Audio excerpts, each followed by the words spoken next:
I hadn't been back to Cedar Plains, Texas, in 10 years. The town hadn't changed much. Same one stoplight, same diner that overcooked the eggs, same quiet streets that looked peaceful if you didn't know how small they could make you feel. What had changed was me. 10 years in the Air Force will do that to a person. You stop being surprised by anything, and you learn fast that silence usually saves you more than words ever could. When I pulled into the old driveway, the one I helped pour concrete for when I was 16, there was a new truck parked in front. Not mine. Cheryl's. The chrome shined like she waxed it daily. She always liked things that reflected her face. The house looked different too. New paint, different flowers, and a mailbox that said, "The Blake Family," in gold letters. Not Dad's place. Not our home. Just hers. She came out before I could even turn off the engine. "Well, look who decided to show up," she said, smiling in that way that wasn't a smile. "Didn't think you'd actually come back." I got out, shut the door, and gave her a half smile. "Miss the Texas heat," I said. She laughed. "You always did know how to dodge a question." Same old Cheryl. Always had to have the last word. Always made sure everyone else heard it. I didn't bite. I'd faced officers who could break you down with a single glare. Cheryl? She just used words like little knives, dull but repetitive. Dad was sitting on the porch. He looked smaller than I remembered. Time had folded him in half. His hands, once strong enough to lift a full engine block, now trembled when he waved. "Rowan," he said softly. I climbed the steps and hugged him. He smelled like sawdust and Old Spice, same as always. For a second, I forgot everything else. "Hey, Dad." He smiled weakly. "Good to have you home." Home? The word hung there like it didn't quite belong anymore. Cheryl leaned against the post, arms crossed. "You'll be staying in the guest room. I redid your old one. Turned it into my office." Of course she did. Inside, the house looked like a catalog. Everything coordinated, everything expensive, everything wrong. The photos on the wall told a story I wasn't in. Cheryl and her husband Gavin smiling in every room. My parents on the edges of pictures, like extras in someone else's movie. Mom came out from the kitchen wiping her hands. She hugged me tight, like she was afraid I'd vanish. "You look tired," she said. "Comes with the uniform," I answered. We sat down for coffee. Cheryl talked the whole time about her job at the insurance office, her volunteer work, her new SUV, her mortgage. She dropped that word more than once. My mortgage. I didn't say anything, but I remembered the papers. I was the guarantor when Dad bought this place years ago. I knew what that meant, even if she didn't. When she started bragging about how she'd taken care of everything while I was gone, Dad cleared his throat, like he wanted to say something but thought better of it. "Dad, you okay?" I asked. He nodded. "Just tired." Cheryl smiled sweetly. "He's fine. I handle all his appointments now. You don't have to worry." I looked at her. Didn't plan to. For a moment, the air froze. Mom glanced between us. "Let's not do this tonight, please." I stood up. Not doing anything, just catching up. Cheryl laughed. "Catching up? You've been gone a decade, Rowan. You think you can just drop back in and act like this is your house?" I didn't raise my voice. Didn't say it was. Just said I helped build it. That wiped the smirk off her face for a second. But only a second. "Helped," she said, emphasizing the word like it was small. "I'm the one who's been here. I'm the one paying the bills. Dad signed things over years ago. This is my responsibility now." I didn't argue. I just looked at Dad. He didn't meet my eyes. That told me enough. After dinner, I went upstairs. My old room was unrecognizable. Beige walls, corporate desk, scented candles. No trace of the girl who used to hang Air Force posters and write letters to bases she'd never see. She'd erased me completely, and for some reason, I didn't feel angry, just empty. I slept lightly. Years of service made sure of that. I could still hear every floorboard creak, every car door outside. Around midnight, I heard voices downstairs. Cheryl and Gavin. "She can't stay long," Cheryl whispered. "Don't worry," Gavin said. "She's a soldier, not a lawyer. She doesn't know how things work." They laughed quietly. I lay there staring at the ceiling, thinking how strange it was to come home and feel like an intruder. 10 years of discipline had taught me how to stay calm under pressure, but nothing in the Air Force trained you for family politics. The next morning, I made breakfast. Old habit. Dad used to say I made the best coffee in the house. He smiled when he saw it, but Cheryl rolled her eyes.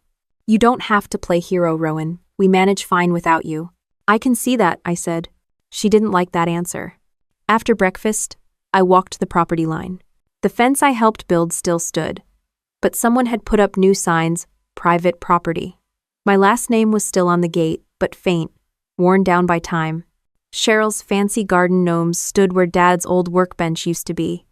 Everything screamed that I didn't belong here anymore. Dad came outside after a while, shuffling slowly with his cane. You okay, kiddo? Yeah, I said, just taking it all in.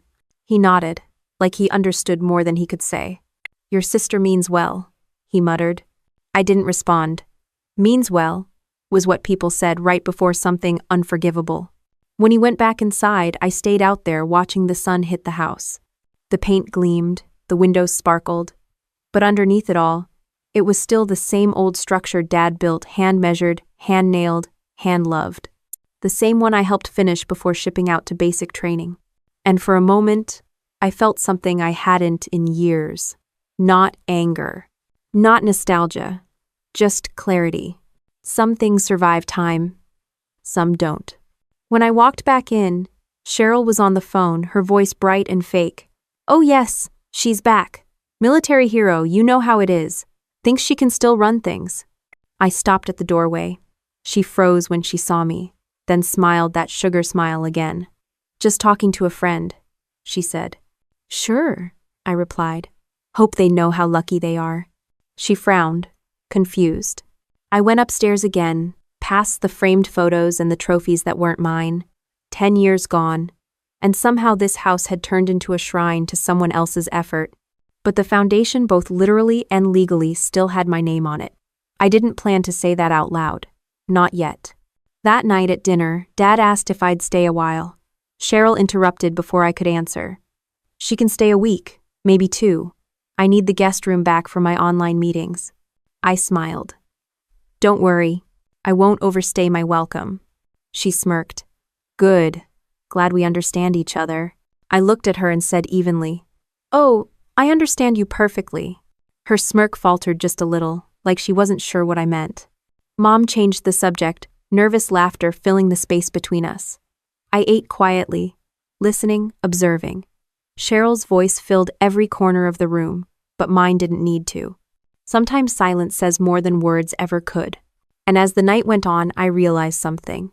Coming home wasn't about belonging again. It was about seeing what had been taken while you were gone. And Cheryl, she'd taken plenty. But I wasn't planning to leave empty-handed. The next morning, the air inside the house felt heavier. Cheryl's perfume lingered in every hallway like a warning sign, sweet but suffocating. I heard her in the kitchen, humming like she owned the place. The smell of bacon almost made me smile. Dad always said a day that starts with bacon can't go wrong. But that was before Cheryl decided she was the authority on everything that moved in this house. I poured myself a cup of coffee and nodded to her. She didn't look up. We have rules now, she said casually, flipping bacon with the confidence of a dictator. Mom's doctor says she can't have too much grease and Dad's diet is under control. So I cook, not you. I took a sip. Didn't know breakfast required a permit. She shot me a look. You know what I mean. I've got a system. Yeah, I can tell. Dad came in just then, moving slow with his cane. Morning, girls, he said softly. Morning, Dad, I replied. Morning, Cheryl echoed. But her voice changed when she turned to him syrupy sweet, like she was auditioning for Favorite Child of the Year. 1. She plated his food, cut his toast, poured his juice, all while talking about how things run smoothly now, and how much work it takes to keep the place together.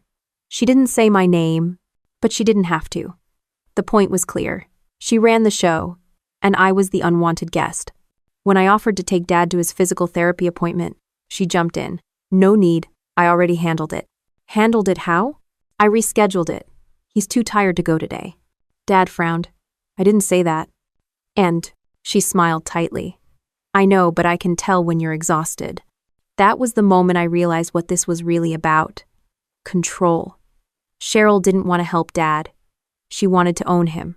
Later that afternoon, I went through the old storage room in the garage, looking for my duffel bag. I found boxes labeled with Mom's handwriting, then newer ones marked C.B. with neat labels. I opened one paperwork, bills, insurance forms, and at the bottom, a folder with the house documents. My name was still there. Guarantor. Legally binding. Find something interesting? Cheryl's voice came from behind me. I turned, closing the box slowly, just looking for my stuff. She stepped closer, hands on hips. That's my personal paperwork. You shouldn't be going through it. Your paperwork's in Dad's garage? Technically my garage now. I smiled. Technically it's not. Her jaw tightened. I knew this would happen. You come back here acting like you're still part of this family, trying to stir things up. You were gone for years, Rowan. You don't get to just walk back in and question how I've managed things. Managed or claimed. She took a step closer. Don't start with your military attitude. This isn't boot camp. No, I said quietly. It's worse. At least in boot camp, people earn their rank. Her eyes flared. You think you're better than me because you wore a uniform? You think that makes you some kind of hero? I didn't answer. The silence worked better than any insult. Mom walked in right then, wiping her hands on a towel, clearly sensing the tension. What's going on here? Nothing, I said. Just another reminder that some people can't let go of the past. Cheryl snapped. I left before Mom could ask more. Some fights don't need witnesses. That evening, Cheryl called for dinner. The dining table looked exactly like it had when we were kids, except now there was assigned seating, apparently. Cheryl at the head, Dad at her right, Mom across, and me on the far end. It felt deliberate. We ate in silence until Cheryl started talking about her husband, Gavin. He's getting promoted soon. Regional manager. We're thinking of expanding the house, maybe adding a deck. He deserves it. Expanding? I asked. It's already 3 bedrooms. She smiled, fake and sharp. Well, once Dad's gone, we'll need to make it our own. The fork froze halfway to my mouth. What did you just say? She laughed lightly. Oh, come on, you know what I mean. Don't twist my words. Dad put his fork down. That's enough. Dad, I didn't mean. He cut her off. You said enough. For a split second, the mask slipped. Cheryl looked like a kid caught stealing cookies again. But just as fast, she fixed her smile. Of course, Dad. Just joking. No one laughed. After dinner, I helped Mom with dishes. She worked quietly, eyes focused on the sink. She's changed, I said. She's stressed, Mom replied, the kind of answer people give when they're afraid of the truth. She's not stressed, she's in control. There's a difference. Mom sighed. You've been gone a long time, Rowan. She stepped up. Maybe she doesn't know how to step back. I wanted to believe that. But people don't forget how to step back. They just enjoy the view from the top too much. When I went upstairs, I passed Dad's room. The door was cracked open, the TV on low. He was sitting there staring at old photos, me in uniform, Cheryl at her high school graduation, Mom in her garden. He didn't notice me at first. Dad, I said softly. You okay? He looked up, tired eyes finding mine. I should have kept things simple, kiddo. What do you mean? He shook his head. You'll understand later. That phrase always meant there was something buried. And I was getting the sense that this house had more than one thing buried under its roof. That night, I couldn't sleep. Every sound in the house felt amplified, the hum of the fridge, the slow ticking of Dad's old clock, the faint creak of Cheryl's footsteps down the hall. Around midnight, I heard her open a door downstairs, then the soft rustle of papers. I stayed in bed, staring at the ceiling. You can't unhear a lie once it starts echoing. The next morning, I took Dad for a walk against Cheryl's protest. He needs fresh air, I said, already helping him outside. She crossed her arms. If he falls, that's on you. I'll take that risk. As we walked, Dad leaned on my arm. You and your sister were close once, he said. Yeah, I answered, watching the cracked sidewalk. Then life happened. He chuckled softly. Life happens to everyone, Rowan. It's how you handle it that makes the difference. I'm handling it, I said. I know, he whispered. You always did. When we got back, Cheryl was waiting by the porch, phone in hand, fake smile ready. "Everything okay?" she asked like she was checking for damage. "Just fine," I said. He enjoyed it. "Good," she said, but her eyes said otherwise. Later, I found a stack of mail on the counter, letters addressed to Dad but opened already. Medical bills, insurance updates, tax forms. All of them stamped paid. Cheryl's handwriting in blue pen on every note. Handled. She'd been handling everything for a long time. But handling and owning are not the same thing. As the day went on, I couldn't shake the feeling that this wasn't just family tension. It was something deeper. Cheryl had turned this home into a stage where she played the lead, and the rest of us were extras, trying not to forget our lines. The cracks in the family weren't forming, they'd been there for years. I was just finally seeing them clearly. And for the first time since coming home, I wasn't sure which part of the house would fall apart first, the walls, or the people inside them. Dinner was supposed to be calm. That's what Mom said that morning when she asked us all to sit down together.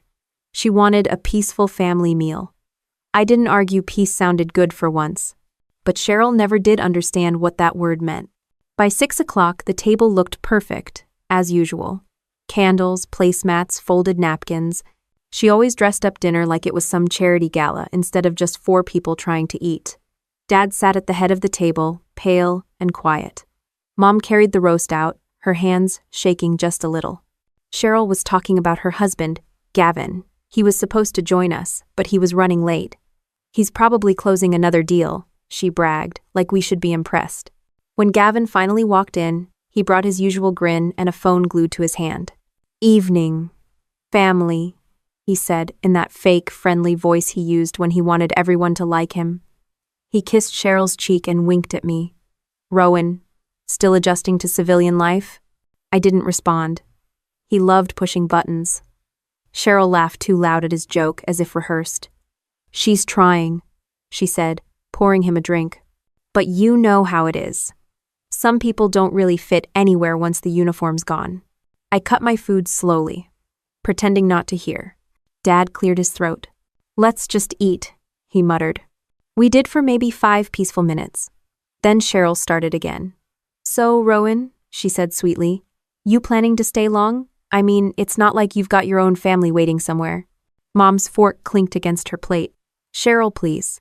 "No, it's fine," I said, still calm. "I'm just visiting." Cheryl smiled. "Good. I mean, I know military people get lonely, but this house already has enough going on." Gavin chuckled under his breath. "She means we're full up." Dad frowned. "You're full of something, all right." Cheryl ignored him. "I just don't want you getting too comfortable, that's all. This isn't a barracks." I looked at her, steady. "Didn't plan to march around the living room, if that's what you're worried about." She laughed again, but the tone had changed. "You always had that smart mouth. Guess the Air Force didn't teach you manners." "It taught me patience," I said, "which is running low." "Oh, that shut her up for a second." Gavin leaned back in his chair, smirking. "You really think you can talk like that under her roof?" Dad looked up sharply. "Watch your tone, Gavin." Cheryl reached for his arm. "It's fine, Dad. He's right, though. Rowan should learn some respect." "Respect?" I said. "You mean the kind where you take someone's house, their money, and then act like they should thank you for it?" The air in the room froze. Cheryl's fork dropped. "What did you just say?" "I said you've done a great job managing everything for yourself." Her voice rose an octave. "You're accusing me? After all I've done for this family? You think sending a few checks from your fancy base makes you a hero?" "I think Dad deserves honesty," I said. "Honesty?" She laughed, sharp and bitter. "You come home after a decade and talk about honesty? You didn't even call when Mom was in the hospital last year. Because you told her not to bother me," I said. "She told me later." Her face twisted. "That's not true." Dad's hand hit the table. "Enough." But Cheryl wasn't listening anymore. She was breathing hard, her cheeks red. "You always act so calm, so perfect. You think that makes you better than me?" "Never said that." "Well, maybe you should, since you clearly believe it." She stood, her chair scraping the floor. "You want honesty? Here's honesty. You're a disappointment, Rowan. You ran away to play soldier because you couldn't handle real life. You left us. You left me. Her voice cracked, but not from sadness, rage. I didn't respond. Silence has its own power, and she hated it. She slammed her hand on the table. Say something. I looked at her, my voice flat. Done talking. Something in her snapped. She moved around the table fast and slapped me. Hard. The sound echoed. Dad tried to stand, but Cheryl shouted, "Don't, Dad," and hit me again. You think you're tough? You think you're better than us? Her hand came down again and again. 2, 3, 4 by the fifth one. Gavin had his phone out. Whoa, he said, laughing. Guess she deserved that one. Stop, Mom screamed. Cheryl didn't stop. She kept going. 6, 7, 8. Her face twisted with some kind of satisfaction I'd never seen. You're nothing without your uniform, she shouted. Nothing! 9, 10, 11. I could hear my own heartbeat. The room blurred. I stayed seated, hands still in my lap. 12, 13. Gavin whistled. Man, she's got a good swing. 14, 15. Mom was crying now, begging her to stop. 16, 17, 18. My face burned, but my chest stayed still. Nina eteen. 20. She paused, panting. Still not gonna say anything? I met her eyes. Are you done? That was all it took to make her angrier. 21 through 30 came fast, each one louder, sloppier, more desperate. Her hair stuck to her face, her breathing sharp. By the last one, even Gavin looked uneasy. When it stopped, the room went quiet. Only the clock ticked. Dad's fork lay on the floor. Mom covered her mouth. Cheryl backed away, shaking. I sat there, blood on my lip, eyes on hers. No one moved. Then Gavin broke the silence with a laugh. Well, that was something, he said, holding up his phone. Maybe the world should see this. Mom shouted his name, but he was already posting it. Cheryl didn't stop him. She just looked at me, chest heaving, and said, You wanted attention. Now you've got it. I stood up slowly. My cheek throbbed, but my voice stayed calm. You'll regret that. She scoffed. Is that a threat? No, I said. A guarantee. Then I walked past her, past Gavin's smirk, past the table that still smelled like roasted meat and pride. Dad tried to speak, but I shook my head. I went to the porch, the air cold against my skin. My reflection in the window showed a red mark spreading across my face, like war paint. But I didn't feel angry. Not yet. Inside, I could hear them laughing again. Cheryl's voice mixed with Gavin's, shallow and cruel. I leaned on the railing and breathed slowly. 10 years in the military had taught me that retaliation is a poor strategy when you're outnumbered, but patience, that wins wars. And for the first time since coming home, I knew there was going to be one. The next morning, the town already knew.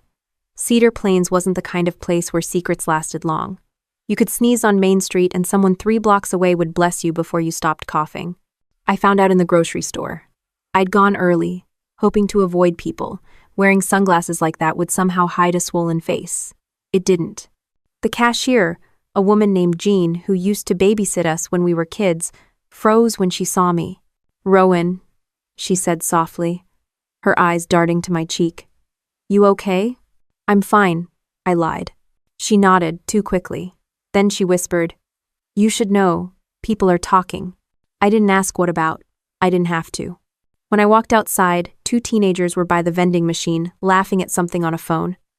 I didn't mean to look, but when one of them said, That's her, I knew. The video wasn't short. Gavin had filmed the whole thing. From Cheryl's first slap to the last, every sound, every word, every humiliation. The worst part wasn't the violence, it was the laughter. Hers, his, the clapping at the end. And now it was everywhere. Facebook, TikTok, even some meme page that called it When Thanksgiving Gets Real. I walked home quietly. The town felt smaller than ever.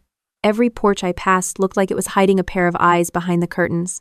When I got back, Cheryl was on the phone in the kitchen, her voice loud and cheerful. Yes, it's been crazy. People exaggerate. You know how social media is. Gavin was laughing beside her, scrolling. Look, babe, 2,000 views already. I stood there at the doorway, and they both froze. You're trending, Gavin said, smirking. Guess you finally got your spotlight. Cheryl looked nervous now. Rowan, people blow things out of proportion. I cut her off. You posted it? She blinked. No. Gavin sent it to a few friends. One of them must have shared it. I looked at Gavin. You think this is funny? He shrugged. Hey, it's the internet. People love drama. Don't take it so seriously. I walked past them to the sink and turned on the faucet just to have something louder than their voices. Rowan, don't make this awkward, Cheryl said, her tone turning defensive. You embarrassed me first, remember? You insulted me in front of my husband. You started this. I turned the water off. You hit me 30 times. She looked away. It wasn't that many. Want me to count them for you? Silence. Only the clock ticking behind us. Dad came in then, his eyes heavy. What's all this noise? Cheryl plastered on her sweet daughter voice. Nothing, Dad. Just a misunderstanding. He looked between us, then at me. You all right? I'm fine, I said again, even though the words felt emptier this time. He nodded slowly, but his eyes said he didn't believe it. Later that day, I got a text from an old Air Force friend, Staff Sergeant Mason Hall. Saw the video. You okay? Want me to take it down? I didn't even know how he could. Once something hit the internet, it lived forever. I replied, I'm fine, don't worry. He wrote back, You sure? Because if anyone needs a reminder what discipline looks like, I still have friends at JAG. I smiled a little. No, I wrote. Not this time. I've got my own way. That night, the house was quiet except for the faint sound of Cheryl typing, probably trying to spin her story online. Gavin was watching TV, pretending nothing had happened. Mom avoided me, not because she didn't care, but because she didn't know how to help. Dad just sat in his chair, staring at the dark screen in front of him, hands folded tight. Around midnight, I went outside. The air was cool, dry, still. My face didn't hurt as much as before, but my pride did. It wasn't about the slaps anymore, it was about how small they'd tried to make me look. Across the street, a neighbor was taking out the trash. He glanced my way, nodded awkwardly, then turned back fast. Even politeness had boundaries now. The next morning, Cheryl was all sunshine again. So, she said, sitting at the table, Gavin and I think you should probably stay out of sight for a while. Let this whole thing die down. You know, avoid more attention. Out of sight, I repeated. She nodded. For everyone's sake. Der Mutter, her sake, you mean? Cheryl shot him a glare. Dad, please. Mom tried to soften it. Maybe it's not a bad idea, Rowan. Just until people forget. People don't forget, I said quietly. They just move on to something else. Gavin looked up from his phone. Yeah, so be something else. I met his eyes. You first. He didn't laugh at that one. After breakfast, I walked to the post office. Needed air more than mail. A woman in line turned to look at me, then quickly faced forward. When I stepped outside, I caught my reflection in the window. The bruises had started to fade, but the person looking back wasn't the same one who came home a week ago. I sat on the bench across from the courthouse, the same one Dad used to take me to when I was little. He'd sit there drinking coffee saying, The law doesn't care who yells loudest, it only listens to who has the paper. Head. At the time, I thought he meant bills or fines. Now, I understood. When I got back, Cheryl and Gavin were dressed up, ready to leave. Going somewhere? I asked. Dinner with friends, Cheryl said. They want to hear the real story before rumors get worse. The real story, I repeated. Which version is that? The one that doesn't make me look like a monster. I didn't respond. When they left, the house was finally quiet. I sat with Dad in the living room. He looked at me long and hard before saying, You remind me of your grandfather. Because I don't talk much? He smiled faintly. Because when people hurt him, he didn't yell. He just waited. And when the time came, he used their own words against them. No fists, just ink and patience. Ink and patience, I said softly. He nodded. Both last longer than bruises. Mom brought tea and sat beside him. She tried to smile, but her eyes stayed wet. You don't have to be strong all the time, sweetheart. I'm not, I said, just steady. That night, I heard Cheryl laughing outside with her friends when they dropped her off. The same laugh from the video, the one that made my blood run cold. I lay awake staring at the ceiling, the sound echoing through the walls. The next morning, I checked my phone again. More notifications. Comments, messages, random people tagging me. That's wild. How can she just sit there? She's cold. She's strong. They didn't know me. They didn't know this wasn't strength, it was control. The bruises would fade soon enough, but the memory wouldn't, and neither would the internet. What Cheryl didn't understand was that humiliation can be fuel, and silence isn't surrender. It's just preparation. When I woke up the next day, the house was quiet, too quiet. Cheryl and Gavin had already left for work. Mom was watering her plants on the porch, pretending everything was normal, and Dad sat by the window with his newspaper, not reading a word of it. He just looked at me over the top of the pages and said, "You gonna let it go?" I poured myself some coffee. "I'm not sure what you mean." He folded the paper. "You know exactly what I mean. You've been sitting on something since that night. I'm just trying not to make things worse." He nodded slowly. "You're a better person than me then. If someone hit me 30 times, they'd be in the ground by now." "Yeah, but you're not me," I said, sitting down across from him. "And I've seen enough fights to know hitting back rarely fixes anything." He studied me for a moment. "Then what fixes it?" I took a sip. "Paperwork." He smiled faintly, not sure if I was joking. Truth was, neither was I. After breakfast, I went to the garage to clean up. Dust hung in the air like fog, sunlight catching on old tools and forgotten boxes. It was the one place Cheryl hadn't redecorated. Dad's handwriting was still on the shelf, labels, screws, nails, paintbrushes, receipts. I started sorting through things just to keep my hands busy. That's when I found it, an old metal lockbox under a pile of car magazines. Inside were envelopes, yellowed and cracked, and a folder marked Property Files. My name was on the top page. Rowan Blake, co-signer and guarantor, 2009. I read it twice. Then a third time. The more I looked at those words, the more everything started lining up: the signatures, the timelines, the arrogance. Cheryl thought she owned everything here because she'd lived in it, but on paper she didn't own anything at all. I took the folder inside. Dad looked up when I walked in. "What's that?" "Proof," I said. He didn't ask of what. He just leaned back in his chair and said, "Careful, kiddo. Paper cuts both ways." I nodded. So do lies. The next day, I called a number I found on one of the old envelopes, Lisa Hart, attorney at law. Her office was still open downtown, the same lawyer who helped Dad when he first signed the mortgage. I told her who I was, and there was a pause on the other end. "Rowan Blake," she said finally. "You're George's daughter." "That's me." She hesitated. "Your father was always meticulous. If you found those papers, then you already know he kept you on as co-signer. Hasn't been changed." "What's going on?" I didn't want to spill everything over the phone. "Can I come by?" "Tomorrow morning," she said. "Bring what you have." When I hung up, I felt something shift inside me. Not anger, not relief, just focus. The kind you get before a mission. That evening, Cheryl came home early, wearing sunglasses bigger than her face. "So," she said, leaning on the kitchen counter, "heard from anyone interesting today?"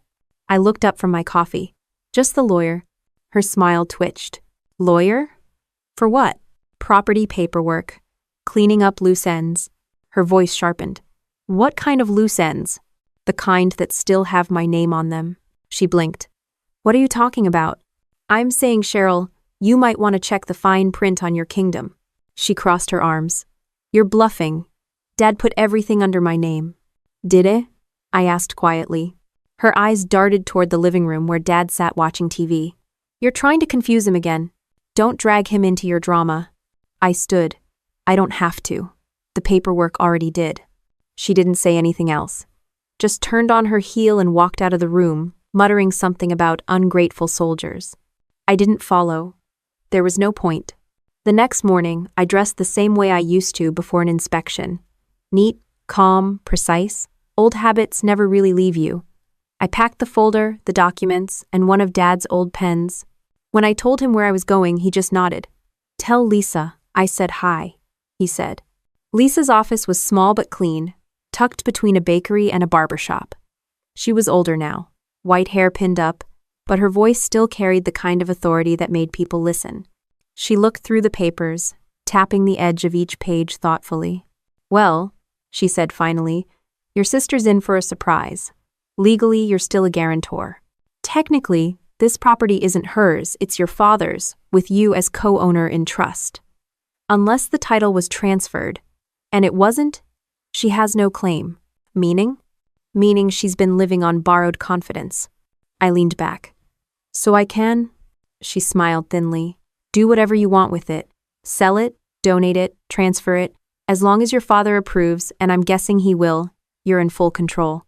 That word control landed heavier than any slap. Lisa lowered her voice.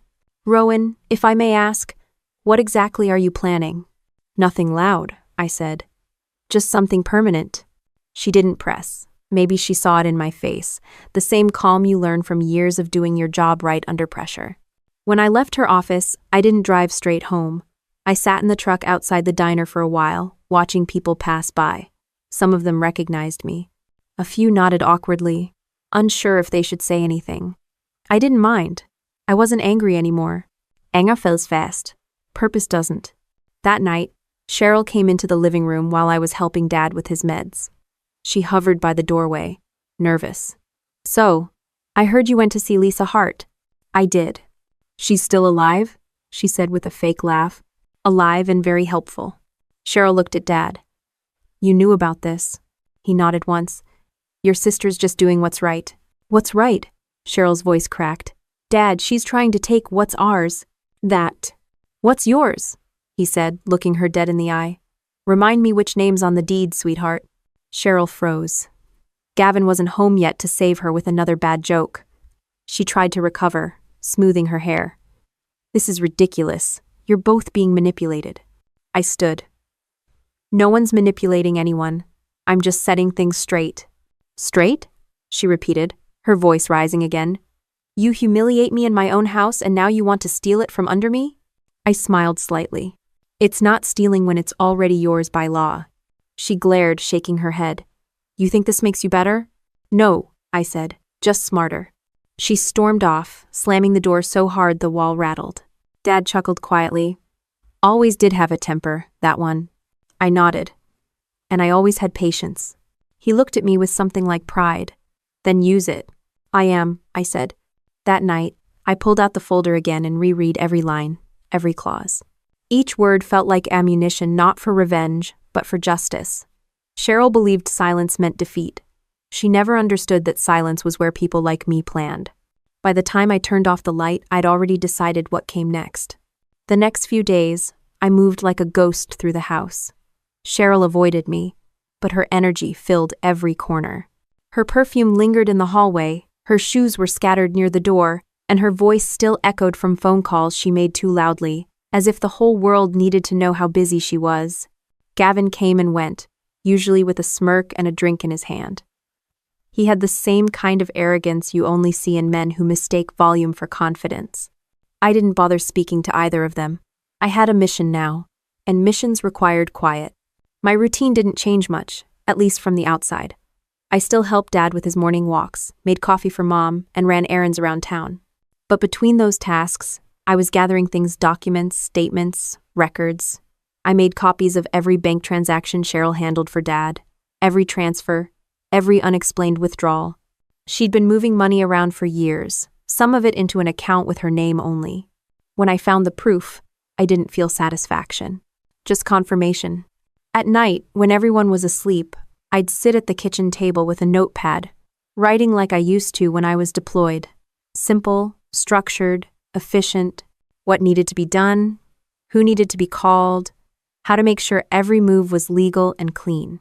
Dad passed by one night, saw me working under the dim lamp. You planning something, Rowan? Always, I said, not looking up. He smiled. You got that from your mother. The next morning, I met Lisa Hart again.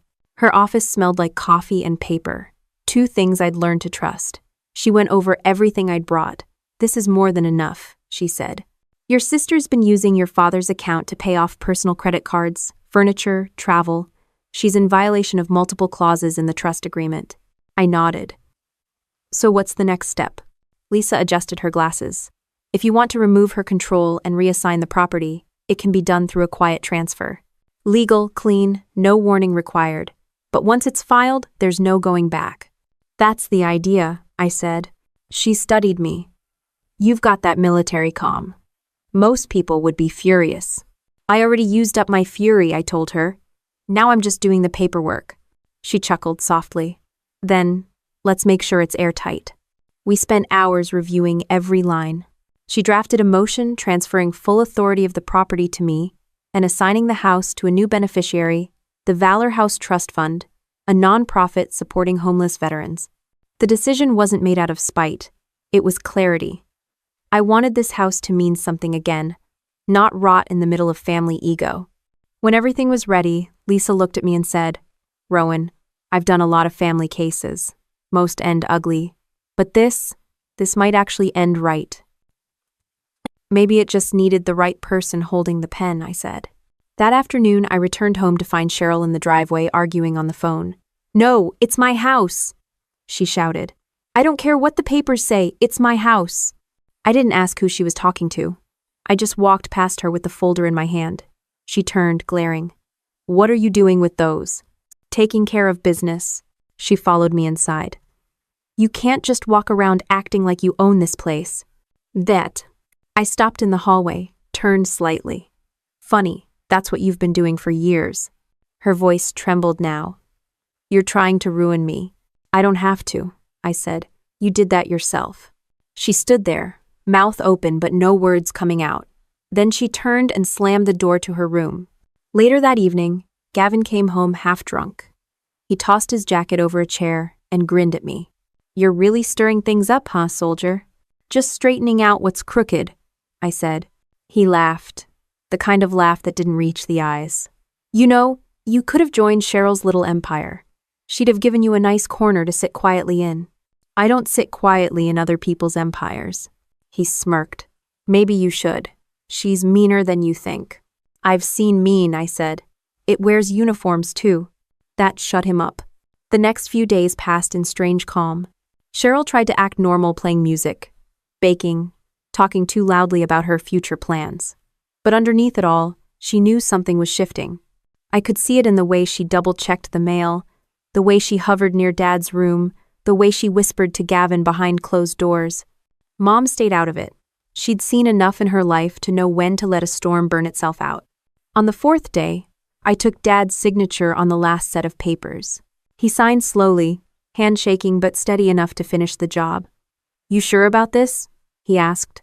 "Completely," he nodded. "Then so am I." Lisa filed the documents that afternoon.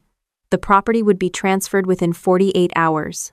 No noise, no public notice until it was done. That night, the air felt different, lighter. The house didn't creak the same way anymore. Cheryl must have felt it too, because she came knocking on my door around 10. "Rowan, can we talk?" I opened it a crack. "We can." She hesitated. "Look, I know we've had our differences. Maybe we both said things we shouldn't have, but maybe we can fix this." "Fix what?"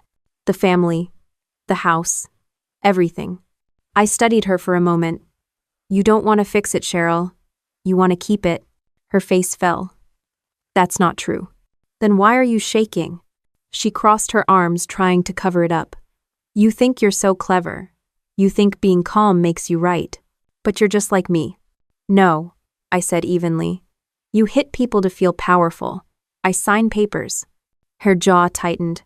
"I hate you." I smiled faintly. "That's fine. I'm not doing this for your approval." She turned and walked away. The sound of her heels faded down the hall, but I could tell she was crying. Not because she cared about me, but because she was losing control. When the clock hit midnight, I sat at the same table where she'd slapped me 30 times. The light above hummed faintly, same as it had that night. I laid the signed documents out in front of me, neat and precise. The last line had both our names, but only one carried legal weight. I pressed my thumb against the ink, leaving a faint smudge. Proof that the signature was real. That this wasn't revenge, it was balance. From outside, I could hear the faint sound of wind moving through the trees, the kind of sound that makes a house feel like it's breathing. For the first time since coming back, it didn't feel like Cheryl's house anymore. It felt like justice waiting quietly in the walls. The morning it all happened didn't look any different from the others. The sun came through the blinds in the same pale stripes, the coffee smelled the same, and the world was still pretending to be normal. Cheryl left for work at 8 sharp, dressed in her best beige blazer and those loud heels that always hit the floor like a metronome. Gavin drove her, hungover as usual, wearing sunglasses to hide a night of bad decisions. I waited until the sound of their car faded. The silence that followed was heavy, but clean like a stage before the curtain rises. Mom was folding laundry in the living room, humming softly. Dad was by the window, watching the yard with that quiet focus of someone who knows something important is about to happen but chooses not to ask. "You going out today?" he said without looking away. "Yeah," I said. "Just some errands." He nodded once. "Good day for them." I walked past the porch, down the path Cheryl had lined with white stones and fake flowers. Each step felt like it had weight to it. Not guilt, not fear, just certainty. The air was still cool when I pulled out of the driveway and headed into town. Cedar Plains looked the same as ever, slow, dusty, familiar. People waved, some hesitated, unsure if they should. Word of the video still hung in the air like fog, but no one dared say it out loud anymore. Lisa's office was quiet when I arrived. She was waiting with a neat stack of papers already prepared, clipped, and signed. "Everything's finalized," she said. "The property transfer is official as of 10 this morning." "That soon?" She nodded. "I filed it early. It's clean, legal, and irreversible. Valor House Trust Fund now owns the property, with your father's consent and your co-signature." "How why?" I looked at the papers for a long moment. "So, Cheryl doesn't own any part of it now. Not a single square inch." I signed the last page with the calm of someone completing a checklist. Lisa watched me for a moment. "You know," she said, "most people would sell or kick their family out or make a scene. You're different." I smiled faintly. "Let's just say I've seen what noise does. It never helps." She handed me a copy. "It's done then. Whatever happens now, stay steady." End quote. I always do. When I drove back home, the road looked brighter. Maybe it was just the Texas sun bouncing off the asphalt, or maybe it was what peace looks like when it finally takes shape. The house stood there, perfectly normal, perfectly still, and completely mine, at least until the paperwork caught up. Mom was still folding clothes when I walked in. She looked up, reading my face like she always did. "You did it?" I nodded. She exhaled quietly. "You sure this is right?" "It's fair," I said. "That's close enough." Dad called from the living room. "You're lighter now," he said. "Maybe," I said, "or just finished carrying something heavy." He smiled without looking up. "Your mother used to say peace is what happens when you stop explaining yourself." She was right, I said. Around noon, I made lunch, simple sandwiches, coffee, chips. I didn't eat much, just sat at the table staring out the window. The yard looked the same, but knowing what had changed under the surface made everything sharper. The air even smelled different. By the time Cheryl got home that evening, I was sitting in the same spot. She dropped her bag by the door, looking exhausted and irritated. "Long day," she sighed. Someone at work sent me an email about some property alert, said our address came up in the county records. Probably spam. I didn't answer. She walked into the kitchen, poured herself a glass of wine, and leaned on the counter. "You're awfully quiet again. What's that face?" "Just listening," I said. "To what?" "The sound of things changing." She frowned. "You're being weird." "Maybe," I said, sipping my coffee. "Or maybe you're just not paying attention." She rolled her eyes. "God, you always talk in riddles. You can't just say what you mean?" "I already did," I said. Before she could answer, Gavin came in behind her, tossing his keys on the counter. "Hey, soldier," he said mockingly. "Heard you've been playing lawyer lately." I met his gaze. "You heard right." He grinned. "And here I thought you'd stick to polishing metals. Guess I learned a few new skills," I said. He looked at Cheryl. "You two done fighting yet?" Cheryl exhaled dramatically. "Not even close. She's been acting smug all week." Gavin laughed. "Smug? Or just smarter than you again?" "Gavin, shut up," she snapped. He raised his hands in mock surrender. "Hey, I'm just saying every time she gets that face, something's up."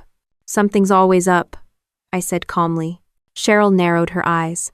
"What did you do, Rowan?" I didn't move. "I did what you never could." She set her glass down hard. "If this is about that stupid lawyer..." "It's not stupid," I said. "It's official." Her eyes darted to me. then to Dad's room, then back. What's official? The house, I said simply. It's no longer yours. She laughed, a high, disbelieving sound. You're joking. No. Gavin blinked. Wait, what? I stood up, walked to the counter, and placed the folder down in front of her. Read it. She opened it, scanned the first few lines, and froze. Her face went pale. This says the property has been transferred. Correct. To Valor House Trust Fund? Correct again. Her eyes snapped up. You gave away our home? Not ours, I said. Dad's. And he agreed. She looked at Dad standing in the doorway now. His expression was calm, tired but steady. It was time, he said. Cheryl's voice cracked. You can't do this to me. You can't just erase everything I've done. No one erased you, I said. You just stopped being the main character. She slammed the folder shut. You're unbelievable. You think this makes you a hero? You just ruined this family. This family was already ruined, I said. I just stopped pretending otherwise. Gavin muttered something under his breath, but Cheryl was past hearing anyone. She backed away, shaking her head, voice trembling between rage and panic. You'll regret this, Rowan. I swear to God you will. I looked at her, level. No, I won't. She stormed upstairs, footsteps pounding like thunder. Gavin followed, grumbling something about lawyers and psychos. The house went quiet again. Mom sat down slowly, hands folded in her lap. You really did it, she whispered. I nodded. It's done. Dad leaned against the doorframe, watching me with that same half-smile he used to wear when I came home from basic training. You did it clean. No shouting, no drama. Best way there is, I said. Outside, the evening light turned gold, sliding through the windows and catching the dust in the air. The house felt strange now. Not empty, not sad, just still. Mom poured me a glass of water. You okay?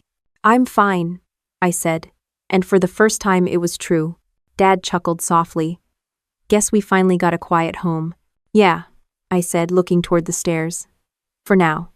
No one spoke after that. The light dimmed, and the cicadas started their slow song outside.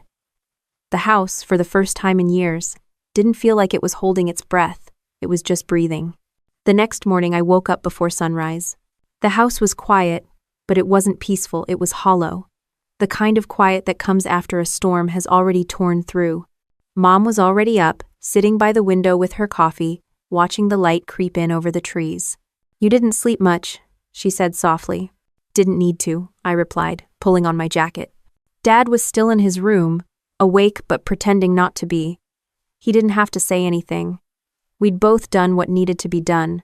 By 7, I heard the familiar sound of Cheryl's heels upstairs. Sharp, quick, angry. She came down the stairs dressed for work, her makeup done too perfectly like armor. Gavin followed behind her, tie loose, shirt untucked, the usual picture of indifference. Cheryl didn't even look at me at first. She poured her coffee, checked her phone, and stood at the counter scrolling through emails. Then she froze. Her eyes widened, and the color drained from her face. What the hell? She whispered. Gavin looked up from his mug. What's wrong now? She shoved her phone at him. It's saying the house, our house, is listed under some damn trust. Valor House? What is this? Gavin frowned. That's gotta be a mistake. It's not, I said from across the room. They both turned. What do you mean it's not? Cheryl demanded. I mean it's done. The transfer went through yesterday. Her jaw tightened. You can't just give away someone's home. Huh. It was never yours to give, I said calmly. She slammed her mug on the counter, coffee splashing across her hand. You've lost your mind. Do you know what you've done? Yes, I said. I fixed something broken. She laughed sharp, brittle. You think you're righteous. You think you're doing some noble thing. You're pathetic. This family's falling apart, and you're proud of it. I shrugged. Sometimes things have to fall apart before they stop rotting.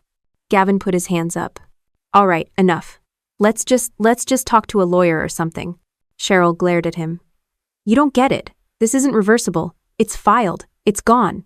He looked at me, trying to sound tougher than he felt. You can't do that without notice. That's illegal. It's not, I said. You can check with Lisa Hart. It's all clean, legal, permanent. He muttered a curse, slamming his cup down. You military types, man. Always thinking you can fix things by pulling rank. I looked him dead in the eye. That's exactly what I did. He started to say something, but Cheryl cut him off. We're not leaving. You hear me? We're not going anywhere. You don't have a choice, I said simply. She grabbed her bag and stormed out the front door, slamming it behind her. Gavin followed, cursing under his breath. By the time they drove away, the air in the house was lighter. Mom exhaled long and slow, like she'd been holding her breath for weeks. She'll come back, she said quietly. I know, I replied. But not for long. Around noon, a white van pulled into the driveway. The realtor stepped out first, clipboard in hand, followed by a moving crew. I met them at the door. Papers ready. Everything's in order, she said, smiling politely. Transfers confirmed. We'll begin staging immediately. Do what you need to, I told her. When the movers started taking measurements, Mom just sat on the couch, watching in silence. Feels strange, she said, seeing other people walking through like it's theirs. It's better this way, I said. At least it'll mean something now. The sound of furniture shifting filled the house, wood scraping on tile, drawers opening, boxes unfolding. The same walls that had held years of tension were now emptying out, inch by inch. When Cheryl's car pulled back into the driveway, she nearly hit the curb. She jumped out before the engine stopped running. What the hell is this? She screamed. The movers paused, startled. The realtor stepped forward. Ma'am, we're with Valor House Trust. We have authorization to prepare the property for transfer. Cheryl's voice cracked. Authorization from who? The realtor pointed to the document in her folder. From the legal owner, Rowan Blake. Cheryl turned to me, face flushed red. You're insane. You think this is justice? You think this makes you look strong? I didn't answer. I just watched her crumble, word by word. She ran inside, following the movers. Put that down! You can't touch that, she shouted. One of them looked at the realtor, who only shook her head. We have the right of access. Continue. Cheryl turned to me, shaking. You're doing this in front of Dad? In front of Mom? Dad appeared in the doorway then, his cane in hand. You did your damage in front of us, he said evenly. Let her fix it the same way. Cheryl froze, her voice wavered. Dad, you can't mean that. Have. He just stared at her. You stopped meaning family when you raised your hand against your sister. She didn't respond. She couldn't. As the afternoon went on, the house transformed. The walls looked bare, the shelves empty. Decades of noise replaced by quiet footsteps and tape tearing across cardboard.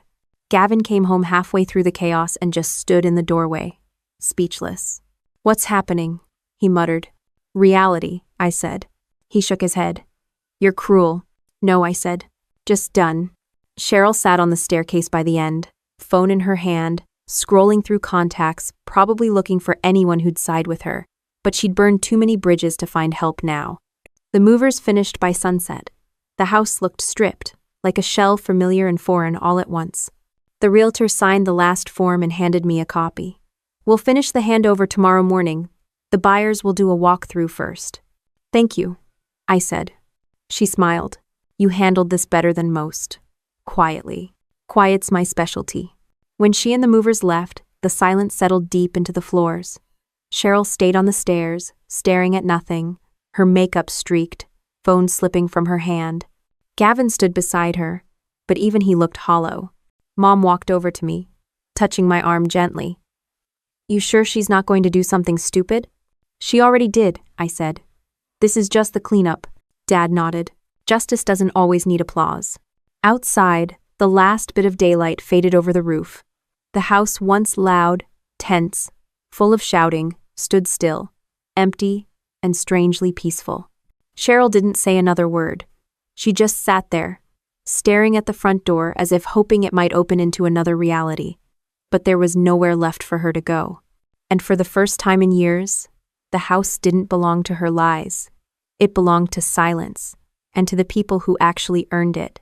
The morning after the movers cleared out, I sat on the porch with a cup of coffee while the sun climbed slow over Cedar Plains. The house looked naked, Bare windows, empty porch, hollow sound when the wind hit the siding. But for the first time, it looked honest. No decorations to hide the rot, no laughter pretending to be love. Mom came out with her robe tied tight, eyes still red from the night before. "You gonna sit there all morning?" "Maybe," I said. "It's peaceful." Ay. Peaceful's one word for it," she muttered, sitting beside me. "Your sister's been calling everyone since dawn. Church folks, her work, even the mayor's office. Says she's been wronged." I smirked. "Let her talk. The truth doesn't need volume." She studied me for a moment. "You sound like your father." "I'll take that as a compliment." She smiled faintly, then went inside, leaving me with the cicadas and the distant hum of traffic. By mid-morning, the first cars started showing up. Neighbors, mostly people who'd seen too much over the years but never said a word. A couple walked by slow, pretending to check their mail but clearly watching the empty driveway. Mrs. Larkin, the widow next door, waved from across the hedge. "I heard what happened," she called out. I nodded. "You probably heard it from Cheryl first." She chuckled dryly. "Oh, she's been making the rounds, but not everyone's buying it.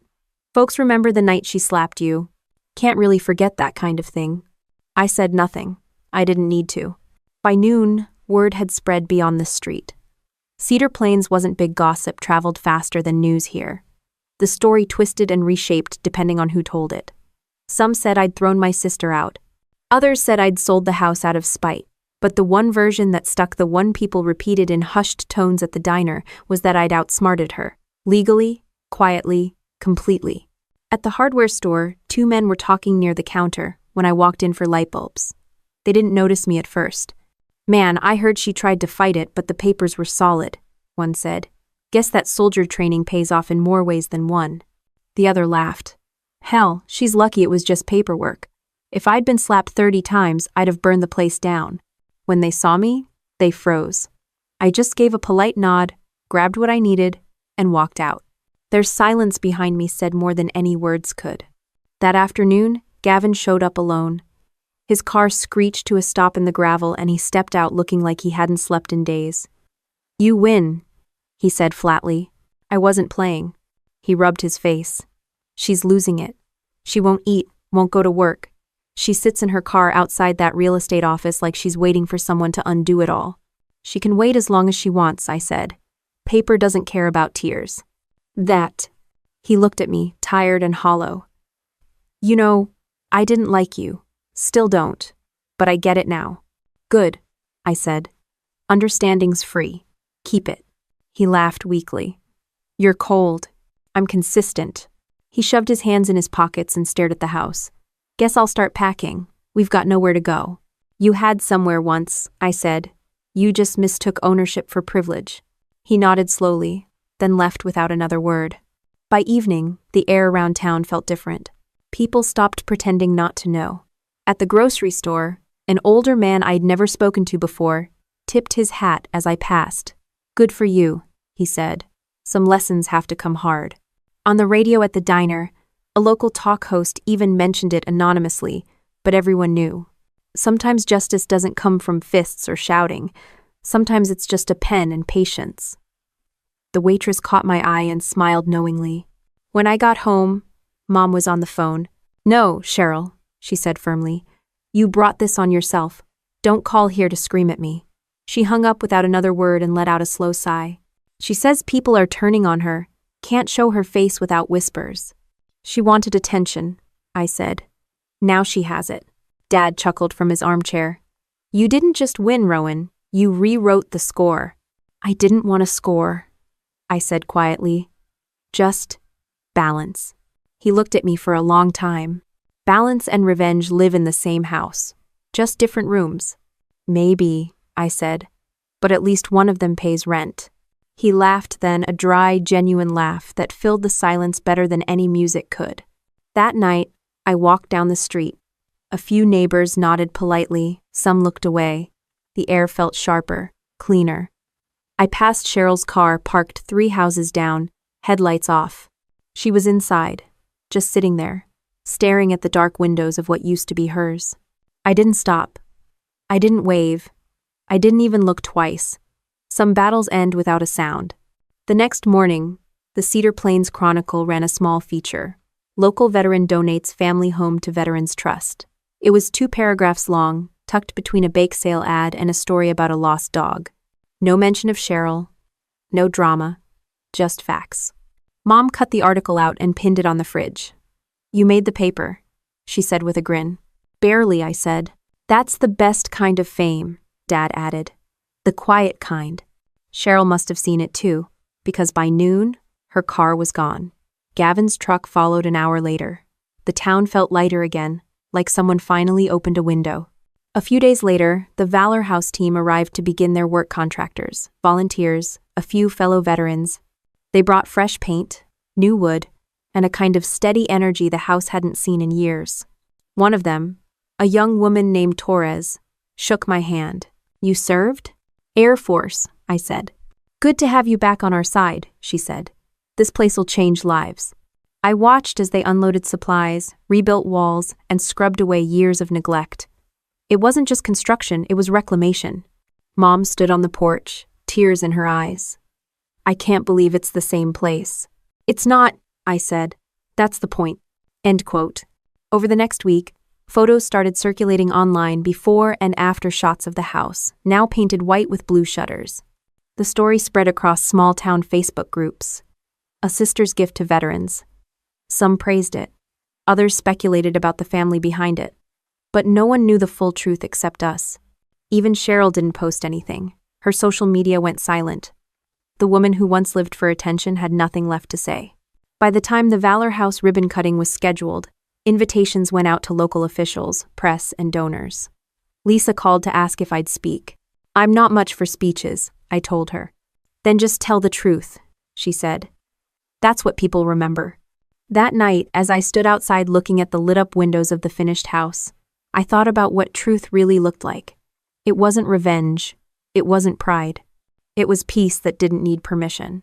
And for once, the quiet wasn't heavy. It was deserved. 2 weeks after the house was officially handed over, Cedar Plains felt different. Not busier, not louder, just calmer, like the town had finally exhaled. The Valor House banner hung across the porch now, blue and white with gold lettering. The yard was trimmed, the porch newly painted, the old walls alive again. Every day, a few volunteers would stop by.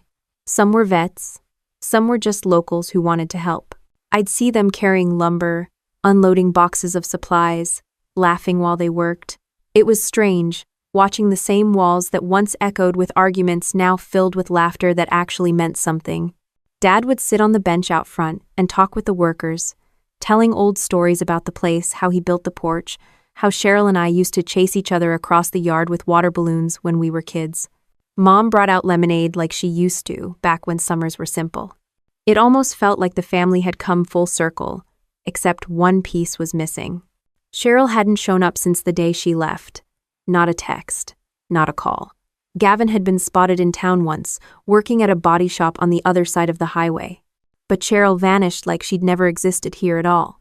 I didn't miss her, but I thought about her more than I wanted to. Not out of guilt, out of curiosity. How does someone handle the collapse of their own kingdom? The answer came one afternoon. It was a Friday, hot and windless, the kind of Texas day that makes the air hum. I was sitting outside the Valor House, helping one of the volunteers measure the window frames when a familiar car turned slowly onto the street. A white sedan, spotless but faded around the edges. Cheryl's car. She parked at the curb and sat there for a minute before stepping out. Her hair was shorter now, her clothes plain. No designer handbags, no jewelry flashing in the sunday. Just a woman stripped of her armor. "Hey," I said as she approached. "Hey," she answered softly. Her voice was small, too small for the woman who once filled every room she entered. For a long moment we just looked at each other. She glanced at the house behind me, her eyes tracing the fresh paint, the flag on the porch, the people working inside. "They're really turning it into something," she said. "They are," I replied. "A home for people who need one." She nodded, biting her lip. "I've been watching the news. They said you donated it to the Veterans Trust." "Yeah. I didn't think you'd actually go through with it." I didn't smile. I don't start things I don't plan to finish. She looked down at her shoes. I figured. For a while, the only sound was the hammering from inside the house and the cicadas buzzing in the trees. Then she said, "I came to say sorry." I crossed my arms. For what exactly? Her eyes flicked up. For everything. For the slaps. For the way I treated you. For making you feel small. I don't even know why I did half of it. I guess I liked control too much. You didn't like control, I said. You liked the sound of people not fighting back. She winced but didn't argue. You're right. Her voice cracked when she added, when the video went around, I thought it'd make me look strong. But all it did was show people how ugly I'd become. I didn't answer. I just let her talk. She took a breath. When you took the house, I hated you. I thought you'd ruin my life. But now I see, maybe you just took away the part that was already rotting. Her words were quiet, not rehearsed. The kind that come from somewhere raw. I watched her closely. You didn't come here to get forgiveness, did you? She shook her head. No, I know that's not mine to ask for. I just wanted to say I finally understand why you did it. You didn't humiliate me. You just stopped letting me do it to you. I didn't say anything for a moment. Then I nodded. That's the closest thing to understanding we've had in 15 years. She let out a shaky laugh. You always did know how to end a fight without throwing a punch. Occupational habit, I said. She looked back at the house again. The volunteers were carrying in furniture beds, desks, boxes of blankets. You really gave it away for good? For good, I said. She nodded slowly. Guess it's fitting. You turned the worst memory into something decent. That was the goal. Cheryl took a step back, then hesitated. Can I go inside? Just once? I thought about it, then I gestured toward the door. Go ahead, just don't touch anything. She gave a small, almost grateful smile and walked up the porch. When she stepped inside, I stayed out front, letting her have whatever moment she needed. After a few minutes, she came back out. Her eyes were wet, and her voice was low. It feels different. It is different, I said. She looked at me again. You know, when we were kids, you always built things. Forts, model planes, that stupid tree house we fell out of. I tore them all down. Yeah, I said, and I kept rebuilding them. She smiled faintly, but it didn't last. I'm not asking for anything, I just wanted to see what it looked like when you finished. That's fair, I said.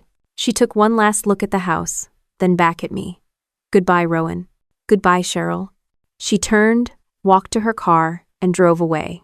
No drama, no yelling, just the quiet hum of an engine fading down the street. I stood there for a while, watching the dust settle behind her tires.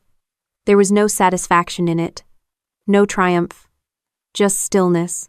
When I went back inside, the volunteers had finished setting up the living room. A few photos of veterans lined the wall.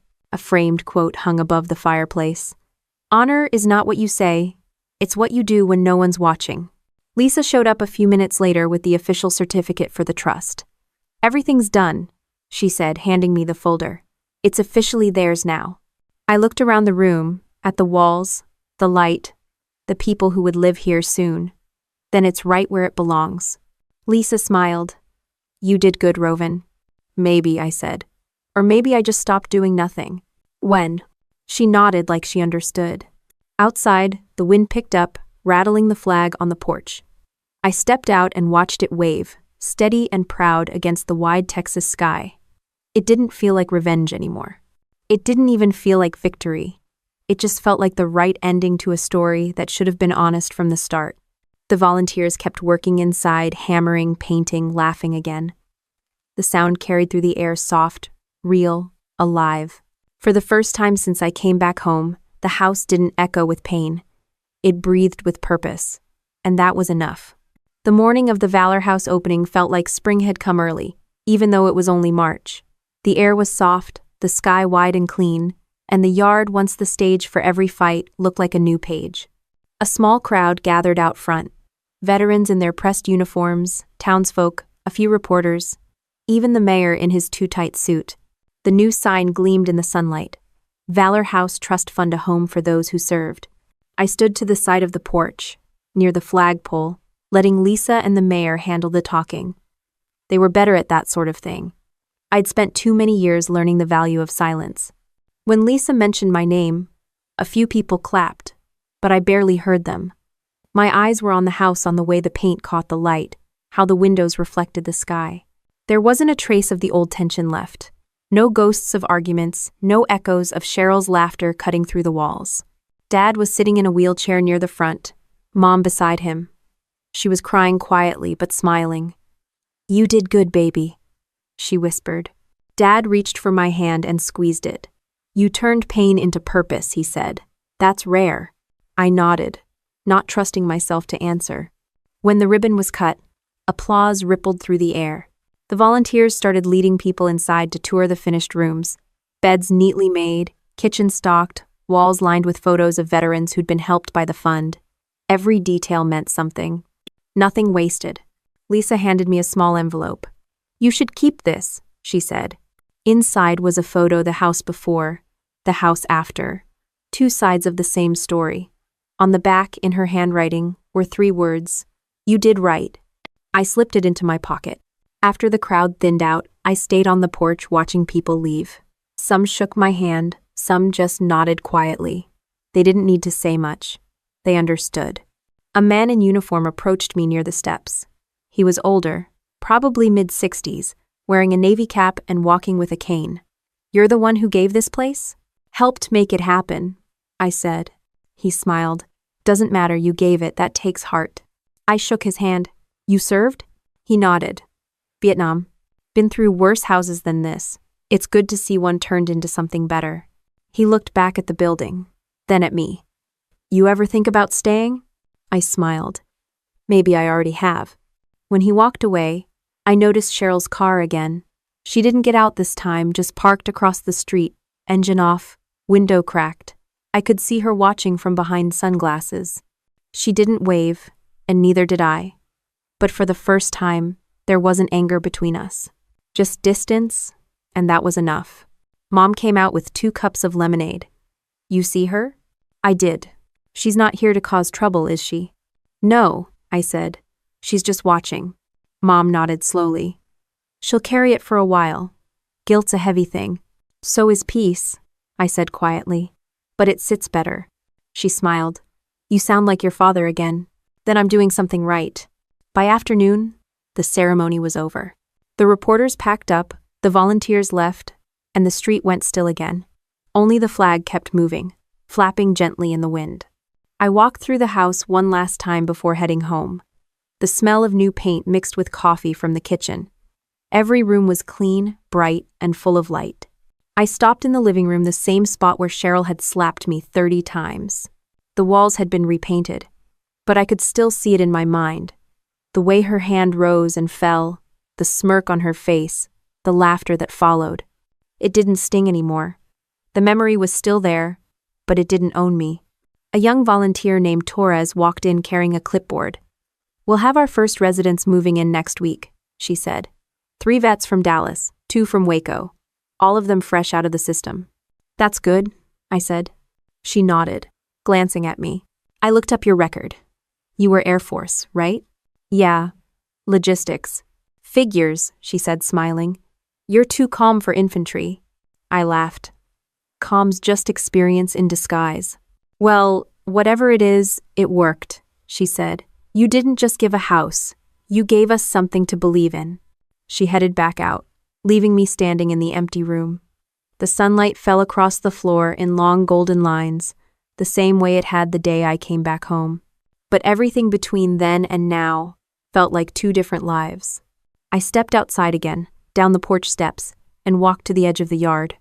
The air smelled like cut grass and paint. Across the street, Cheryl's car was gone. Just an empty stretch of road and a faint trail of dust. Dad was waiting by the gate, watching me. "Feels final, doesn't it?" "It feels fair," I said. He nodded, satisfied. "You did what I never could. You stopped the noise."